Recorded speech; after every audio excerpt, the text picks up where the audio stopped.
যাকে আপনি অবহেলা করে কয়লাভাবে দূরে সরিয়ে দিচ্ছেন, কাল হয়তো অন্য কেউ এসে সেই কয়লাকে মুক্তা মনে করে নিজের গলায় জড়িয়ে নেবে। একদিকে সে পাবে সুন্দর একটা আশ্রয়, আর অন্যদিকে আপনি হারিয়ে ফেলবেন সুন্দর একটা মন। আসসালামু আলাইকুম সবাইকে, হ্যালো এভরিওয়ান, ওয়েলকাম জানাচ্ছি নতুন আরো একটা ভিডিওতে। আশা করছি আপনারা সবাই অনেক বেশি ভালো আছেন। আল্লাহর অশেষ রহমতে আলহামদুলিল্লাহ আমিও ভালো আছি। আরামের দিন এখন চলে যাচ্ছে, গরমের দিন শুরু হবে, তাই না? আমাদের এখানে এখনো শীতের কিছুটা আমেজ আছে, আশা করি আরো কিছুদিন থাকবে। গরমের দিনটা আসলে ভালো লাগে না। যারা ঢাকায় থাকে তারা তো এখন থেকে গরম উপভোগ করছে। এই তো আমার সে অফিস রুম, আর আমার অফিসে থাকা সুন্দর একটা টেবিল, মানে আমার চুলা। ঘুম থেকে উঠে আসলে এরকম আটা ছানাছানি করতে ভালো লাগে না, এই জন্য আমি যেটা করি, বেশি করে একটু আটা গুলে ফ্রিজের মধ্যে রেখে দিই। 3 দিন 4 দিন পর পর হচ্ছে নতুন করে আবার আটা গুলি, এটা দিয়ে হচ্ছে আমি একটা একটা করে রুটি বানাই খাই। আটা গুলতে গুলতে আমি পাশে আবার চা বসাই দিছি, কারণ চাটা হতে একটু সময় লাগে, কারণ চাটা আমি ভালো করে জাল দিয়ে তারপর হচ্ছে চাটা খাই। যাই হোক, আটা গুলতে গুলতে আপনাদের সঙ্গে একটা জিনিস শেয়ার করি। শুরুতে আপনাদেরকে বলেছিলাম না যে আপনি যদি কাউকে অবহেলা করে কয়লা ভেবে ফেলে দিয়ে আসেন, তাহলে দেখবেন অন্য কেউ এসে সেটাকে মুক্তভাবে নিজের গলায় জড়িয়ে নেবে। আগের একটা ভিডিওতে আপনারা অনেকে জানতে চেয়েছিলেন যে আপু, আপনার 7 দিনের সংসার এভাবে ডিভোর্স হয়ে গেল, এরপর কি আপনি আর বিয়ে করেননি, বা আপনি এখন কি করছেন? তো আসলে এই ব্যাপারটা নিয়ে আপনাদের সঙ্গে কথা বলবো করে আমি সময় করে উঠতে পারছিলাম না। ভিডিও আমার সবকিছু তৈরি করা ছিল, শুধুমাত্র ভয়েস দেওয়ার মতো সেই সময়টা আমার হচ্ছিল না। তো আজকে আপনাদের সঙ্গে সেই কথাটাই আমি শেয়ার করব। আমি অসুন্দর থাকায় আমার প্রথম স্বামী আমাকে ডিভোর্স দিয়েছিল, শুধুমাত্র কিছু টাকার লোভে আমার শাশুড়ি আমার হাজবেন্ডের সঙ্গে বিয়ে করিয়েছিল। পরবর্তীতে সে যখন টাকাগুলো সব পেয়ে গেছে, তখন সে আমাকে তুচ্ছ তাচ্ছিল্য করে অপমান করে আমি কালো এই সেই বলে আমাকে বাড়ি থেকে বের করে দেয়।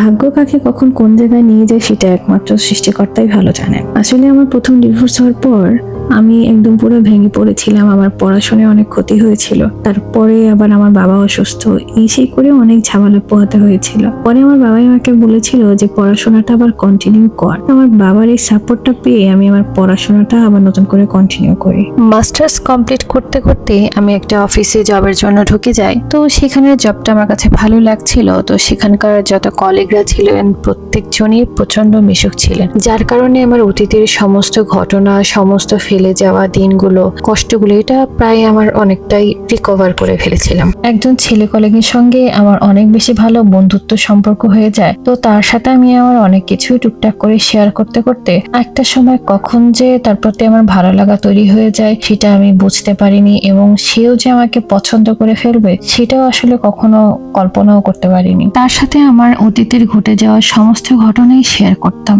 আর এই কথাগুলো শোনার পর সে প্রচন্ড কষ্টও পেত। তিনি দেখতে অনেক বেশি সুন্দর ছিলেন, কিন্তু তার মতো সুন্দর একজন পুরুষ আমার মতো কালো একটা মেয়ের প্রেমে পড়ে যাবে, এটা আসলে অকল্পনীয়। আমি তাকে এটাও বলেছিলাম আমার মতো অসুন্দর একটা মানুষ আপনার পাশে কখনোই মানায় না। তিনি আমাকে বলতেন যে যদি বাহ্যিক দিক থেকে সবকিছু বিবেচনা করা যেত তাহলে কিন্তু কেউ কখনো ভালোবাসা খুঁজতো না। যাই হোক, তার সাথে আমার পারিবারিক ভাবে বিয়েটা হয়। বিয়ের পরে খুব ভালো দিন কাটাচ্ছিলাম। কখনো বুঝতে দেয়নি যে আমি আসলে কুৎসিত, তার পাশে আমাকে মানায় না। তখন আমি তাকে একটা কথা বলতাম, আচ্ছা আপনার মতো একটা সুন্দর মানুষের সাথে আমার এরকম অসুন্দর একটা মানুষের বিয়ে হলো, আমাদের ছেলে মেয়ে যদি দেখতে আমার মতো হয়, কালো বা অসুন্দর হয়, তখন আমার হাজবেন্ড বলতো যে আমি চাই সেরকমটাই হোক, আর আমি এরকম চাই না যে আমার মতো দেখতে ছেলে মেয়েগুলো হোক, কারণ তোমার গায়ের রংটা আমার কাছে অনেক বেশি ভালো লাগে, যার কারণে আমি চাই আমার ছেলে মেয়েগুলা তোমার মতোই গায়ের রং পাক এবং তোমার মতোই দেখতে হোক। এরপর আল্লাহর অশেষ রহমতে আমাদের কোলজোড়ে সুন্দর একটা ফুটফুটে মেয়ে সন্তান হয়, এবং আমার এই মেয়েটা দেখতে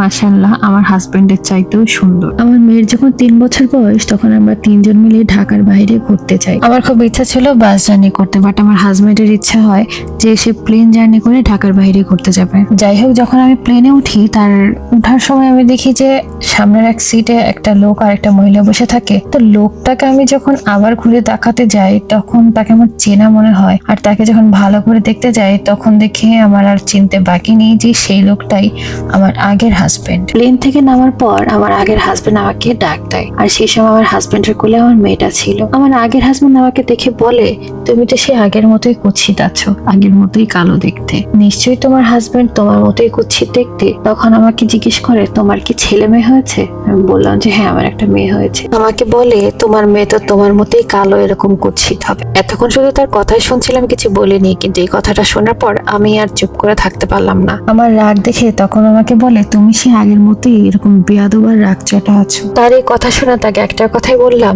দেখেন ভাগ্যের কি পরিহাস, আপনি এত সুন্দর তারপর আপনার কপালে এরকম কালো একটা বউ জুটেছে আর কালো একটা মেয়ে জুটেছে। আর আমার ভাগ্যটা দেখেন এতটাই ভালো যে আপনি আমাকে কয়লা ভেবে ফেলে দিয়েছিলেন আর কেউ একজন এসে আমাকে মুক্তা মনে করেই গলা জড়িয়ে নিয়েছে। তাই আমার এত সুন্দর একটা হাজবেন্ড আর আমার কোল জুড়ে সুন্দর ফুটফুটে একটা মেয়ে সন্তান হয়েছে, আলহামদুলিল্লাহ। আমার স্বামী আর আমার মেয়েকে দেখে আমার আগের হাজবেন্ড একদম রীতিমতো অবাক হয়ে গেছে। একজন মানুষের পরিচয় তার কর্মে, আর সৃষ্টিকর্তার সৃষ্টিকে কখনোই হেয় বা অপমান করতে হয় না।